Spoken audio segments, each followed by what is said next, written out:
Been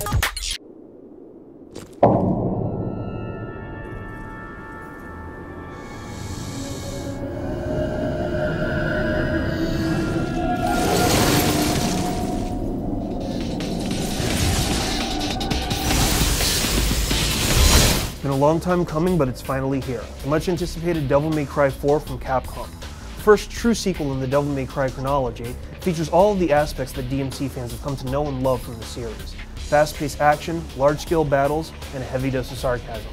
It also manages to showcase the power of the PS3 and the 360 handling. But enough talk from me, let's get into it. Someone help me!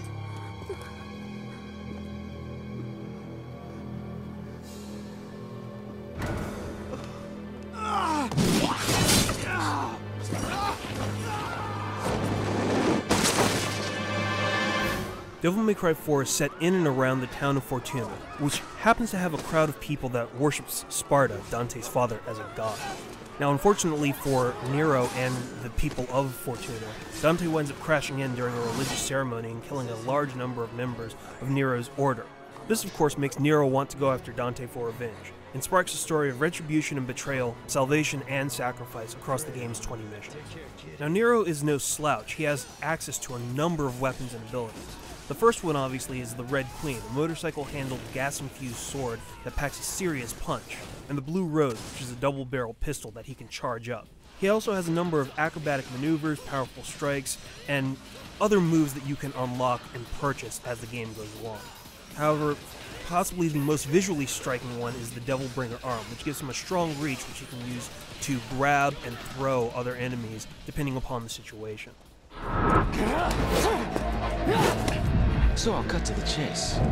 At first glance, Nero appears to be a younger, apathetic, more irreverent kid that's definitely more dismissive of authority than Dante is. But Dante also manages to make his appearance known within DMC 4 as well. And of course he comes packing his familiar tools of battle. He has Rebellion, his large sword, which he never goes without, as well as Ebony and Ivory, his twin pistols, which are basically extensions of his arms.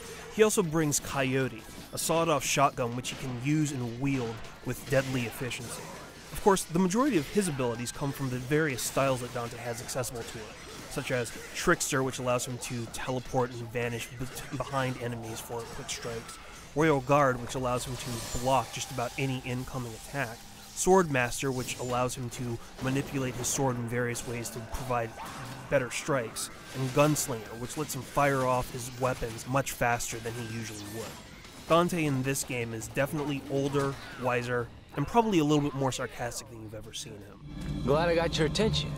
I was beginning to feel a little ignored. DMC 4 has a variety of difficulty levels. Initially, you start off with Human and Devil Hunter, and completing a playthrough winds up unlocking new difficulty levels, as well as art in the game's gallery, movies within the story theater that you can view individually or as an entire whole, a Bloody Palace battle arena that you can test your skills in and see how stylish you can make your kills, as well as entries in the game's gallery that has illustrations of everything within the title and info on everything in the game within the game's library. There's obviously a ton of content that you will be able to find, look at, and unlock, and it definitely adds to the replayability of the title.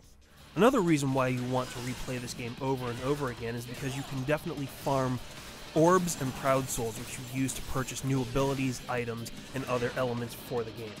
The first two levels, relatively easy, especially if you've played DMC 3 or even, say, a completely different title like a Ninja Gaiden. However, once you start getting into some of the later difficulty levels, like Son of Sparta or Dante Must Die, you're going to find that you're going to need to step your game up because it mixes up elements such as having different monsters in different situations, different tactics, or even different abilities that you haven't seen these monsters use before. However, even with all of these positive points, there are a couple of issues. The game can get extremely repetitive, especially when you start to get to Dante and you embark on a significant amount of backtracking within his missions. In fact, it almost feels like the game is primarily designed and focused around Nero, and Dante's role is primarily relegated to backtracking to previously explored areas. That kind of brings me to a second issue, though, which is that some of the characters that you might expect don't really have that much of a role in the game, such as Lady and Trish. Sure, you might have seen them within some of the trailers or some of the intros of the game, but they're only there briefly. You only get quick glimpses of them, but they really don't have that big of an impact within the game. Camera angles can also suck badly. Sure, you can maneuver the camera around with the right analog stick or have certain manipulation available to you, but there are a couple instances, especially when monsters start coming out of the floors or out of the walls, where you'll be blindsided for a second and you won't really know what's going on, so you'll have to constantly readjust at times, especially in the heat of battle. Of course, one of the biggest questions is whether or not the PS3 or the 360 version happens to be better than the other. Now, in this situation, the game is virtually indistinguishable from each other. However, the PS3 happens to have a slight edge over the 360, primarily because of the load times. Not so fast. Because you install DMC4 on the PS3's hard drive in a process that takes about 25 to 30 minutes, you'll experience vastly reduced load times as opposed to the 360, which doesn't offer you that feature. You might also find a couple of cleaner textures within the PS3 game. The 360 version has a few minor screen tears and some texture lines that are a little bit more harder edged, but it's very, very minimal, happens only every now and then, and you really have to analyze both sides frame by frame to really get a full-on understanding of what the true differences are. How much could he really know? Though the focus of the game is more on Nero than Dante, and could have been an entirely different game altogether with a Dante cameo thrown in, DMC4 still has all of the elements that DMC fans expect from the series. Over-the-top action sequences, tons of replayability, and a high production value.